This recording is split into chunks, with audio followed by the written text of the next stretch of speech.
But first at 4, bridge breakdown. We are going in depth on the closure of the Washington Bridge. Thanks so much for joining us here at 4. I'm Kim Kalunian. And I'm Kayla Fish. Right now, taking a look at the conditions on the bridge from Sky Drone 12. Our drone showing traffic backup coming from the state line and getting off the highway where it is closed at Broadway. The closure resulting in a traffic nightmare on both sides of 195 now. Forced detours and schools to close early in some districts. Yeah, today Governor Dan McKee and the Rhode Island DOT defended this decision to abruptly shut down the major thoroughfare. But we're here to help you navigate all of this. 12 News reporter Alex Torres-Perez starts off our live team coverage in Providence tonight. Alex.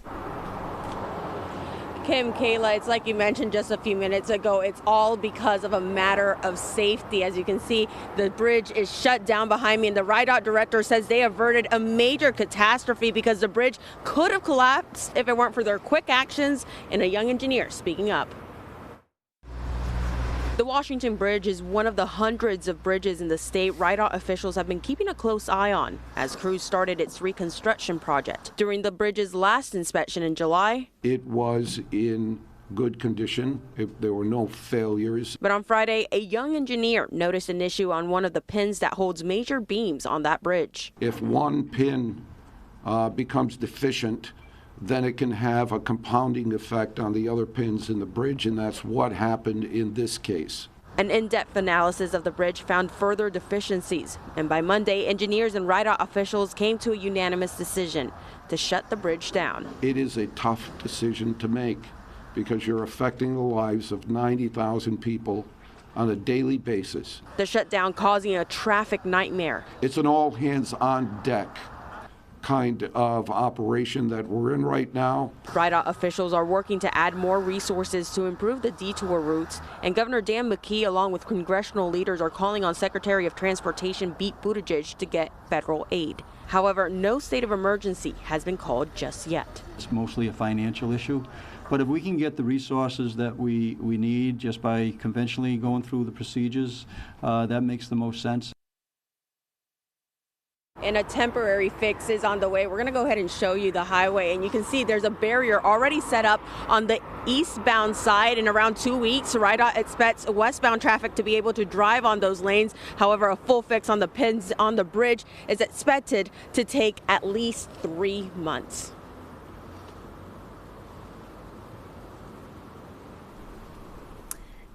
And Alex, what about the eastbound side of the bridge? In addition to that detour that you mentioned that's being set up there, are there any issues with that side?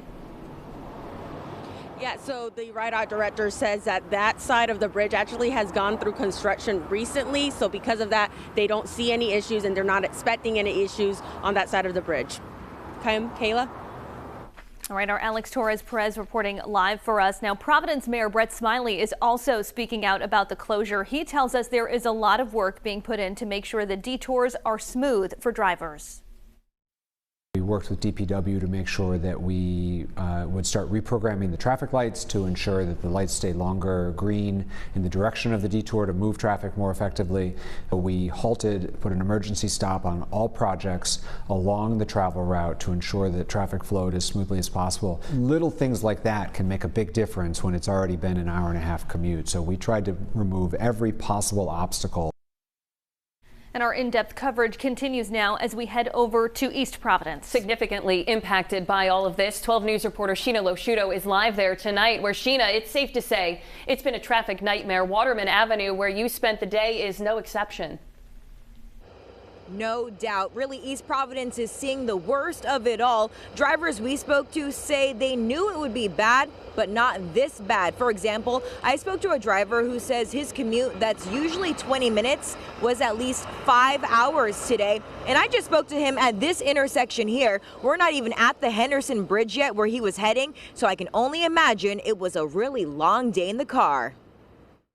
Just coming from shores, a 3-minute drive, and already I'm still here an hour. If you thought to yourself it would have been faster to walk than drive today, you might be right. It's like our blizzard of 78 maybe, except it's going to last for months. This is Waterman Avenue in East Providence, one of the roads leading to the Henderson Bridge, a detour to get to Providence. and it quite literally looks like a parking lot with people hollering from all directions to tell me about their commute. All right, I'll move with you, but tell me that again. 3.5 hours to come from Warren. It took about 10 minutes to get to East Providence, and I've been here since. And they certainly had the time for an interview. After we interviewed this man, we witnessed him go 0.2 miles in 2 hours. And that's after he told us he had already been stuck in traffic for 3. I mean, this is usually a commute that takes like 20 minutes. So, yeah, this is a lot of fun. This man, a passenger, even got out of the car to take a walk and investigate the traffic. I've never seen traffic like this packed in East Providence. So we joined him. Any promising news up there? What do you see? It doesn't look too promising. I think it's more of the bigger trucks, like holding all the cars back. Drivers say getting through this intersection where Waterman meets James was difficult, and our video shows that. I'm just wondering when this whole thing's going to end, because they did say like 3 months for the bridge to be fully repaired, right? Are they going to figure out anything in the meantime? And we spoke to East Providence's Mayor Bob DeSilva earlier today. He is asking those same questions and also looking for answers. I'll have more from that interview coming up new at 5 o'clock. And Sheena, you can see the cars behind you there just stopped. How are those side streets looking?